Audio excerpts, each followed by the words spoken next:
Here's a demonstration on making a basic pinch pot. We're going to start off with a ball of clay that's comfortable in your hands, maybe about the size of a baseball or an orange. And notice it's just kind of a squished ball right now. There's a lot of cracks and lumps and bumps. So I'm going to spend a little bit of time just smoothing this out before I get started. So what I do is I hold it in one hand and I start kind of hitting it with the other.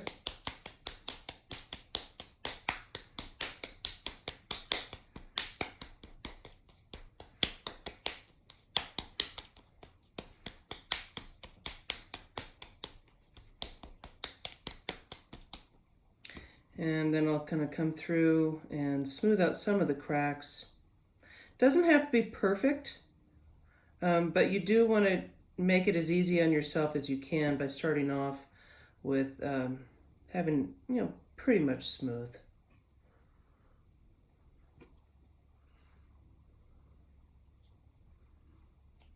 Okay, so it's not a bad start.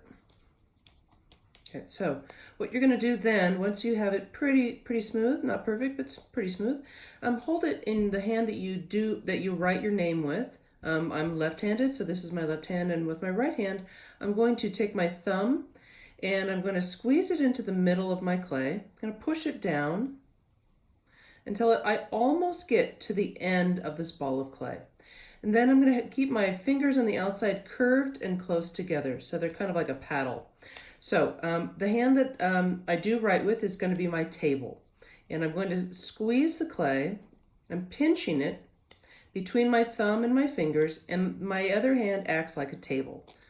So I'm going to start squeezing it and turning it. And I'm putting most of my pressure on the bottom.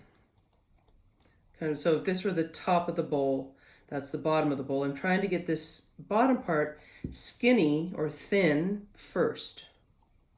And the reason why is because as this pinch pot gets bigger, it's going to be harder and harder for your fingers to get to the bottom of the piece. And what we're going for in this pinch pot is an even thinness of about 1/4 of an inch to 3/8 of an inch thick. You don't want it to feel heavy. You want it to feel kind of light in your hands. If it feels like kind of a heavy, thick pot, it means that you are not done. It means you just need to keep going. So keep squeezing this upwards until it starts to get thinner and more even. I'm going to switch my hands here for just a minute. Sometimes my one hand gets a little tired, so I might switch it. Same idea.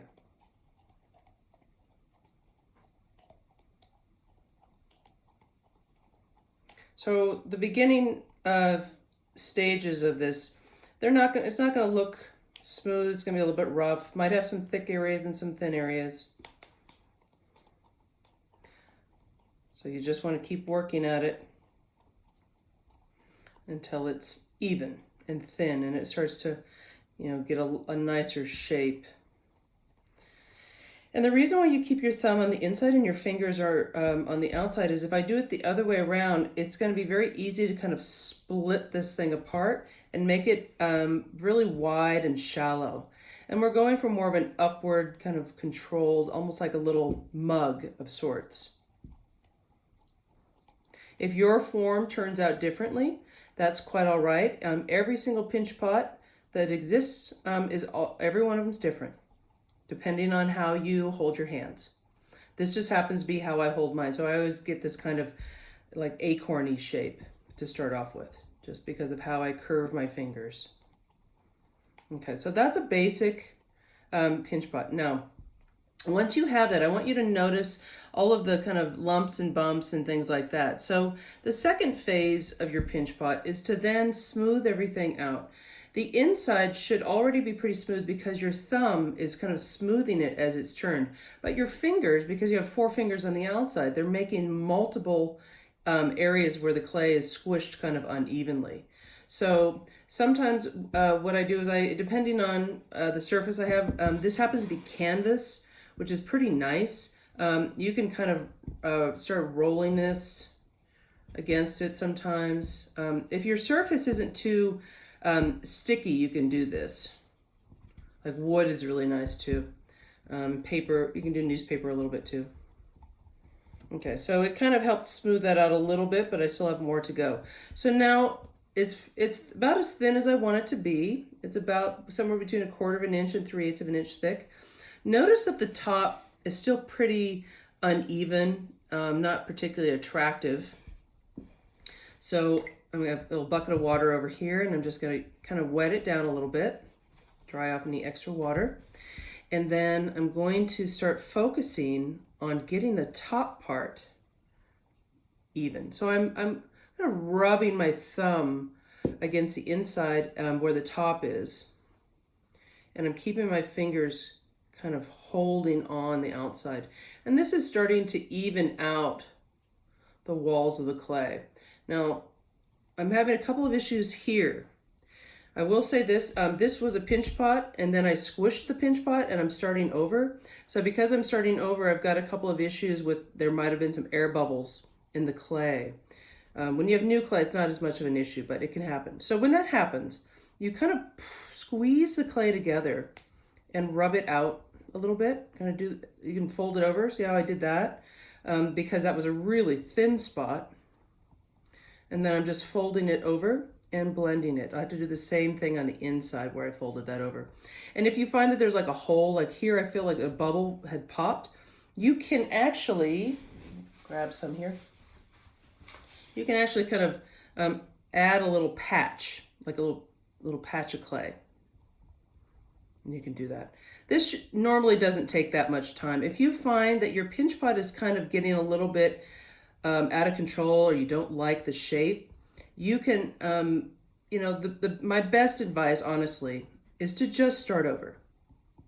Because you have to decide, unless you really like the challenge of repairing something, you want to have to, decide how much is your time worth, So I find that in some cases, if it's a little easy fix, it's worth just kind of going over and rubbing. Sometimes adding a little bit of water helps too.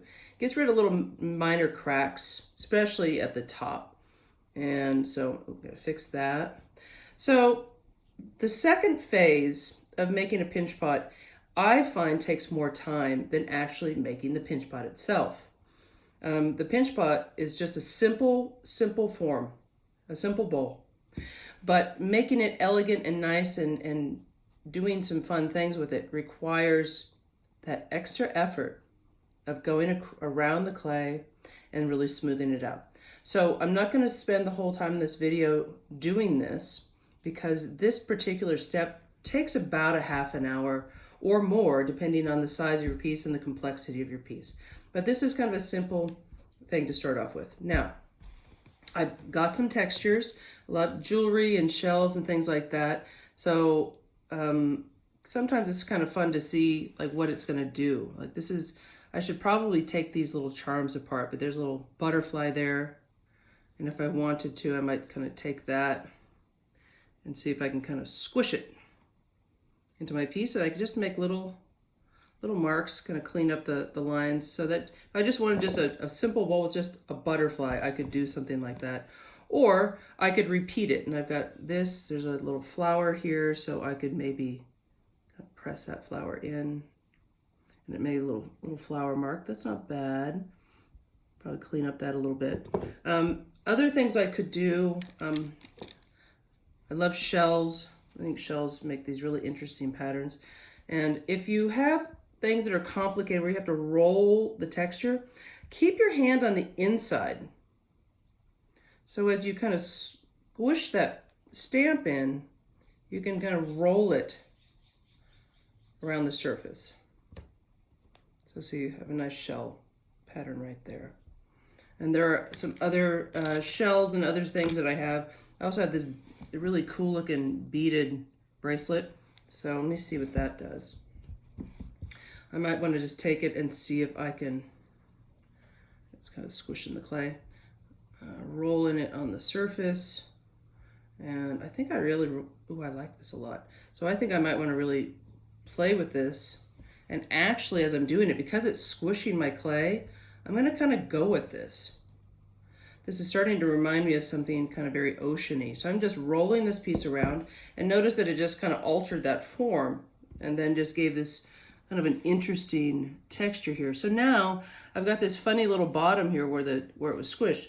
I could go back inside and I could stretch the clay and put it back to where it was. So I could do something like that.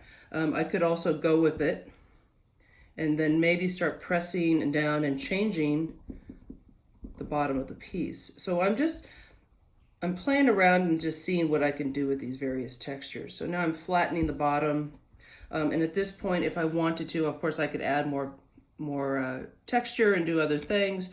But I think what I want to do is start looking at the surface of the top of my piece and seeing if I want to maybe change its shape.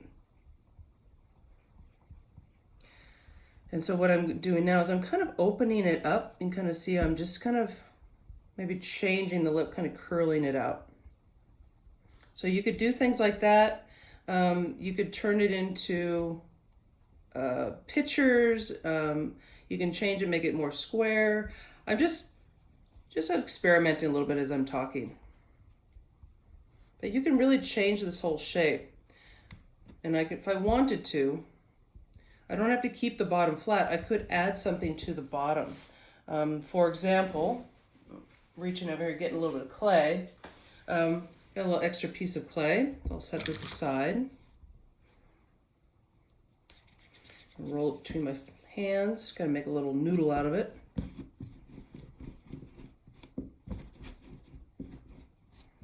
And then if I wanted to, I could just do a simple ring. Make sure it kind of fits that shape. That's pretty good. And in order to put it together, you can use, of course, needle tools are nice. These are ceramic needle tools. But if you don't have one of those, you can just use a table fork. And I'm just going to score that a little. I just got this little ring of clay wet. And I'm going to press this piece together and blend it out and create a ring of clay and re-score it. Scoring is just scratching the clay. And the reason why we score is because the clay needs to not just be stuck together, but it literally has to lock together. So here, I'm going to score the bottom of here, kind of score it into a circular area. Get it a little bit wet. And then I'm going to put these two scored pieces together. And then when I'm done, I'm going to take something and kind of smooth it out. So you could just use just a knife if you wanted to and press in on the inside. See if I can turn this so you can see it. So I'm going to attach this on the inside. Kind of blend that together. And you want to do that not only because it makes it look better, but it makes sure that the clay doesn't separate once it's dry. So I've kind of roughly done that. If you happen to have a paintbrush, it's a nice tool to have. And I often will get my paintbrush kind of dipped in a little bit of water, and I'll go around and that'll help blend that. And then I finish up with my thumb and my fingers, really making sure I've got that attached and blended. And this would be where you write your name right here at the bottom. The nice thing about adding a foot, I find, is that if you write something on the bottom, if you write your name or something like that at the bottom, you don't have to worry about it scratching the table, because this little foot here, anything you attach to a bottom is called a foot. It now elevates the bowl, giving it kind of a nice elegance, and you don't have to worry about scratching that table. So I can still play around with this form and do some things, and if I wanted to, I could add some more stamps. I'll probably play with this a little bit and see what kind of textures I like. Another texture I have is this kind of pumice stone. This is kind of an interesting one. If I wanted this to look rough, like it was, the outside was like a rock, this is also a good texture for that. So I could really roll this thing all the way around and I could get this super rough kind of a texture. Compared to the inside, which will eventually be really, really smooth, it's a nice contrast. So my suggestion is play around with different things you can do with this. Okay, so this is a basic pinch pot.